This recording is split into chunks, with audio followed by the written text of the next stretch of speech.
maanta waxaan ka hadli doonaa loan types. How many loans ayaa jira dadka ay guryaha ku iibsadaan? There's many loan types jira. There's a lot of loan types jira. Boqol nooc ina maqasho laga yaabaa. Laakiin waxaan ku sharxay exactly each loan wuxuu ku fiican yahay iyo wuxuu ku xun yahay ayaa ogaanaysa maanta. Laakiin tan ku cusubta markii dara soo boqotay tahay magacayga xorada daahir bulshada waxaan ka caawiyaa gurigooda iska sii gadaan guriga cusub inay iibsadaan.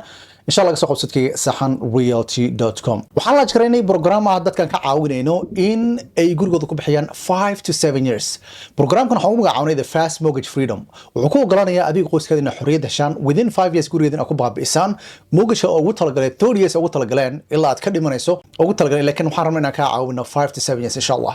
So waxaan qabanaynaa webinar insha Allah marka hore May aan qabanaynay laakiin dib aan u dhacnay June aan qaban doonaa. nagu soo biir webinarkaasi almost over 250 people ay already registered oo dadka kamid noqo waxaan aadaa the fast mortgage freedom ad qaybta webinarka ad insha Allah soo register So the first one waxa loo yaqaano fixed mortgage rate aad garanaysaan. This one is like interestiga ama profitka si uu joogaya isma bedelayo waa fixed way for the whole term or like time marka kulay basically what 30 years 15 years waxa qaatada garanayso. wuxuu fiican badanaa dadka gurigeena ku noolaadaan rabaan in waqti dheer sababtoo maadaama like usually xasiloonu ku siinaya monthly payment igood ogta exactly bixinayso. Credit kana badanaa kan waxa lagu xiraa 620 dadku xiraan plus. wuxuuna ku fiican yahay it's easy in a budget garaysato qorshe ahaan sababtoo monthly payment igood waa ogaanaysa exactly waxa kale ku hortagaya rate ka kor u kaco isma bedelayo. laakiin ciladiisa wuxuu leeyahay markii high initial rate buu leeyahay markii loo barbardhigo guriga waxa loo yaqaano ARM ama adjustable rate mortgage-ka aad kala dadka ay qaataan haddii loo barbardhigo. waxaa kale uu cilada ku leeyahay waa less flexible waaye haddii aad rabto laakiin inaad right away kama finance garan kartid waa inaad sugtaa waqti kale. Even refinance-ka there's whole another video ka soo hadlay videoga daw refinance-ka faa'iido leeyahay. Number 2 waxa loo yaqaano waa ARM laha ama adjustable rate mortgage waxa la jira. So this one waa low fixed dadka badan waxa loogu talagalay oo inay mortgage ka qaadanayo 5 to 10 years ina qaadanayso. So this one waa adjustable which basically means adjustment lagu sameyn kara anytime. So usually wuxuu fiican yahay dadka short term-ka oo inuu finance garayaan raba. Let's say waxa rabto inaad gurigan ku baabi'iso kale 5 to 7 years oo kale inaad ku baabi'iso kale. Yes that ama especially hadda student aad tahay let's say that right now income ka soo galo uu yar yahay monthly payment ka laga yaranaya hadda right now in the future income kaadu uu badanay shaqo fiican baa helaysa like nas whatever it noqoto it doesn't matter then qofkaas oo kale aad u anfacaya. So usually credit ka waxay ku xirayaan 620 waaye so wuxuu ku fiican yahay low upfront oo monthly payment ka yaranayo laakiin payment gaasi adjustment lagu sameeyo hadda uu isbedelaya. So that one means hadii la bedelo kor u kacaya and it's a little more complex long terms uu leeyahay. So this one mostly kuma taliyo unless aad qof arday aad tahay oo noloshaada isbedeli doonin. kan kale waa loo yaqaanaa FHA loan way mostly dadka garanaysan dawladda bixisa kan lacagta down payment-kiisana way yar tahay. mostly wuxuu u fiican yahay dadka loogu talagalay the first time home buyers waa credit-koodana uu low yahay. roughly even waxay qaadanayaan 580 mararka qaar waxay qaataan 3.5 down payment adigaysa 500 hadaa haysto inay ku qaataan laga yaabaa oo 10% aad dhigto. waxa uu ku fiican yahay it's easy to qualify and more accessible. qof walba ayaa u qalmi karaa maadaama credit hoos u yahay lacagta dhigasana aad u yar tahay. ilaa ciladiisa uu leeyahay waxa ku xiran dadka wax loo yaqaan MIP mortgage insurance wax loo yaqaano wuxuu leeyahay oo kale wax loo yaqaan loan limit buu leeyahay loanka waxa dadayaan iyo restrict property standard property inspection number CO certain standard inuu u maro way. kan kale waxa loo yaqaan USDA loan mostly waa garanaysaan it's Department of Agriculture waaye. This one waa badanaa asagana waa government loan waaye wuxuu ku fiican yahay badanaa mostly waxaana qaataa dadka ku nool rural area oo meesha baadiyaha ba mostly oo first time home buyers dadka income kood aad u hooseeyo. So mostly requirement-gana waa inaad ku nooshahay meel baadiyo waa inaad guri ka iibsanaysa. For example hadda metro area ku nooshahay especially Carriage Grove way u qalmaysaa Hastings way u qalmaysaa unless aad like hadda aad dhinacaas iyo Dayton inay u qalanta laga yaabaa. So credit code waa 640 ku xirayaan requirement-ga waaye unless minimum u yaraan waaye. faa'iido leh waxay tahay lacagta literally no down payment aad bixinaysaa. Usually lacagta mortgage insurance-kana aad buu u yar yahay. laakiin ciladiisa waxay tahay waa inaad ku nooshahay meel baadiyo inaad guriga ka iibsataa. So income-ka iyo property restriction uu leeyahay income-kaada inuu yar yahay requirement-ga una buuxisaa property restriction kan ku sheegay.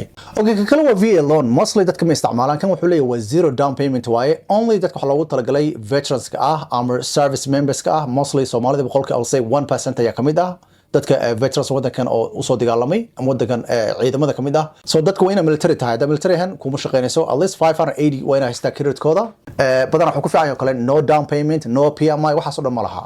So badanana waana wuxuu leeyahay one thing oo cilad uu leeyahay waxay tahay wax loo yaqaan VA funding fee uu leeyahay mararka qaar wax loo yaqaan exemption ay u sameeyaan da exemption ka ay u sameeyaan lacagta taa even ma bixinaysid like special wayna guriga ku noolaanaysa way dadkan madara dadka veterans loogu talagalay. kan kale waa jumbo loan or jumbo loan waxay dhahaan what is This one mostly waxaa loogu talagalay guryaha usually ka badan wax loo yaqaano exceeding conforming loan limits oo lacagtiisa loogu talagalay hadduu xadkeeda ka bato. Let's say waxaa conventional loan caadi aaday, conventional loan caadi markay aaday mostly wuu ka batay. So this one waxaa aadaysaa inay aaday noqonaysa jumbo loan aad soo qaadato. Dadka mostly waxaa loogu talagalay dadka income-kooda uu badan yahay oo like in property very expensive iibsanayo, like let's say property inuu yahay like in 2 million, 3 million, 4 million whatever it tahay. Ka ciladiisa waxay tahay mostly credit-ka waxay kugu kalifayaan at least minimum 700 to 720 haysta minimum u yaraan. So badana mostly dadka waxay u qaataana waa they trying to finance luxury wax shay iibsanayaan oo high cost homes guryaha qaaliga lagu iibsadaa. Waxdaada wan cilada uu leeyahay xayaane waa credit-kiisa iyo income requirement-iga badana dadka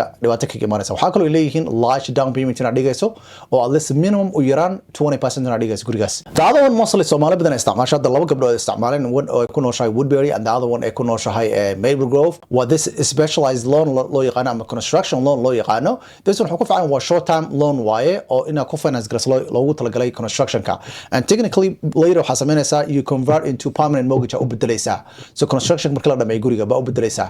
So hadduu ahaa loan caadi kale waa construction waxa laakiin waxaa ka dhigaysaa caadi as a bundle ahaan kaaga dhigayaan monthly payment iska bixinaysaa then you good to go. Badan wuxuu fiican yahay ninka rabo inuu dhisto wax loo yaqaan custom homes so basically guriga waxa doonta adiga ka soo saaranayso credit-kaada inuu yahay 680 plus.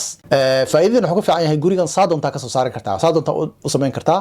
Inuu wuxuu leeyahay wax loo yaqaan flexible draw schedule oo lacagta markii aad guriga la dhisayo lacagta bangiga ma soo wada fasaxayaan, inay soo fasaxayaan hadii foundation-ka kale oo la dhiso lacag soo fasaxayaan, framing hadii la sameeyo kale way soo fasaxayaan, hadii la dhiso like windows-ka way soo fasaxayaan, qayb fasaxayaan, the roof way soo fasaxayaan, inay soo fasaxayaan. So flexible uu leeyahay. Laakiin ciladiisa wax badan ay ku xuntahay lacagta interest-ka dhahdo ama profit-ka dhahdo aad u badan yahay.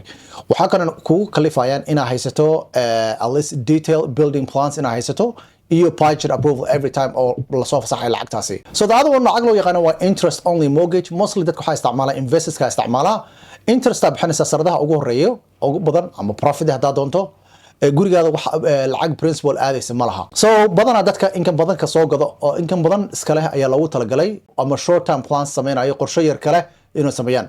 So kan wuxuu ku fiican isla laga yaab maxaan qaadanayaa mostly dadka qaar lacagtooda inay iska wada geliyaan ma rabaan, waxay diidayaan lacagta principal-ka aadayso inay save gareeyaan rabaan as invest. Mostly dadka investors-ka isticmaala. So haddii aad qof mostly uma baahanayso waa $700 waa credit score-gooda waaye low initial payment uu leeyahay. So lacag wuxuu leeyahay wuxuu free gareenayaa lacagtii cash flow lacagtii ka gelin meeshaas ayuu ku ogolaanaya. Wuxuu yahay ciladiisa ay tahay kana wax equity ma dhisi kuma dhisay guriga. Equity aan ka wada guriga haddaad maanta iibsato oo in muddo ku noolaato guriga qiimihiisa kor u kacay, lacagta kor u kacay waa equity ku sameeyay guriga. So in muddada aad qaadanayso lacagtaas qaybta ama hore u save garee magadaal save garee. So lacagtaada haddaad save gareyso mostly dadka business-ka isticmaala so usually kuma anfacayo waa ka soconayna kan. So this one balloon mortgage jira kan badana waxaa loogu talagalay low payment waaye dadka marka ugu horeysa lacag yar bixinaysa oo sanadaha ugu horeysa. Let's say maanta kale haddii gurigan aad ku dhameyn karto let's say waxa ku dhameyn kartaa oo kale 7 years ama 8 years ama 10 years afar sano ugu horeysa monthly payment-ka laga yareeyo waxa laga dhigay kale 500 laga dhigaya. Laakiin sanadaha ugu dambeeya like sanadka shanaad sanadka lixaad sanadka toddobaad oo kale lacagtii baa lagu jumla lagaga soo dhigaya hal mar wada bixinaysa. Let's say whatever bixin laga rabay like 800 extra times 12 times 5 is lagu dhufanay as hal mar bixinaysa as a lump sum payment oo bixinaysa. So usually ninkii mostly waxaa anfacaya ninkii dadka mostly dadka investors-ka haddaad invest ku sameynaysa ama guriga refinance ku sameeysa rabto before the balloon payment inta la gaarin oo kale yes waa sameyn kartaa. Minimum credit-ka waxa kugu xiraya 61 kugu xiraya. Faa'iido leeyahay waa low early payment leeyahay ciladiisa laakiin waa risky waaye maadaama large payment ay ku sugayso at the end of like in 2, 3, 4, 5 years whatever noqoto. Haddii aad rabto mortgage inaad save garayso thousands of dollars inaad save garayso haddaad rabto si bangiga uu kaaga faa'iidaysanin waxaa nagu soo biirtaa programkayga loo yaqaano the fast mortgage freedom. Dadka waxaan ka caawinaa inay gurigooda ku bixiyaan 5 to 7 years. waxaan ka ballan kaa qaadaynaa in adiga qoyskaada xorriyadda heshan haddii aad strategy-gan ama framework-gan ama game plan-kan aan ku siinay aad raacday sidii loogu talagalay u raacday most literally the first strategy aan ku siinayna wuxuu ku save garanayaa thousands and thousands of dollars ku save garanayo dad badan ayaa xorriyad heli doono saa arkayno insha allah nagu soo biir programkeena wuu soo socdaa insha allah as always waxaan rabnay May inaan qabnaan ku wadnay dib u dhac ayaa nagu dhacay waxaan qaban doonaa insha allah June waxaa ajaada fast mortgage freedom nagu soo biir insha allah inta isaga tagayaan soo follow great video aan ku soo aragto assalamu alaykum